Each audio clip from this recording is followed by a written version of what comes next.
घरफोडी करणाऱ्या सराईतास अटक करून तपासात गुन्ह्यातील चोरी केलेला मुद्देमाल हस्तगत। उपनगर पोलीस ठाणे व गुन्हे शाखा युनिट क्रमांक 2 ची संयुक्तिक कारवाई।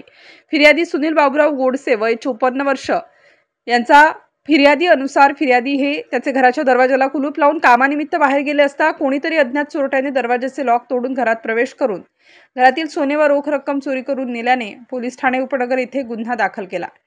गुन्हे शाखा युनिट 2 व उपनगर पोलीस ठाणे यांची टीम यांनी जवळपास 50 सीसीटीव्ही कॅमेरे तपासून तांत्रिक व गोपनीय माहिती प्राप्त करून सदरचा गुन्हा हा हडपसर रामटेकडी पुणे येथील सराईत घरफोडी करणारा लखनसिंग दुधानी व त्याचा साथीदार यांनी केला असल्याची माहिती मिळवली।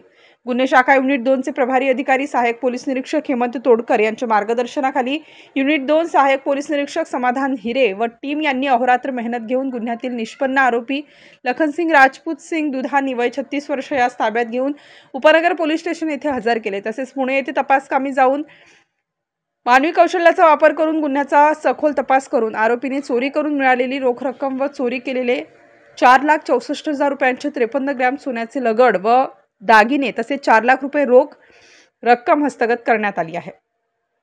गुन्ह्यातील उर्वरित चोरी गेलेले सोन्याचे दागिने व रोख रक्कम ही पाहिजे आरोपी रविसिंग दुधानी यांच्याकडे असल्याचे आरोपी सांगत असल्याने त्याचा कसोशीने शोध घेऊन पुढील तपास वरिष्ठांच्या मार्गदर्शनाखाली सुरू आहे। सदरचे दोन्ही आरोपी हे रेकॉर्डवरील गुन्हेगार असून त्यांच्या विरुद्ध महाराष्ट्रात विविध ठिकाणी 40 ते 45 घरफोडीचे गुन्हे दाखल आहेत। स्टार न्यूज साठी मोहसिन पठाण, नाशिक।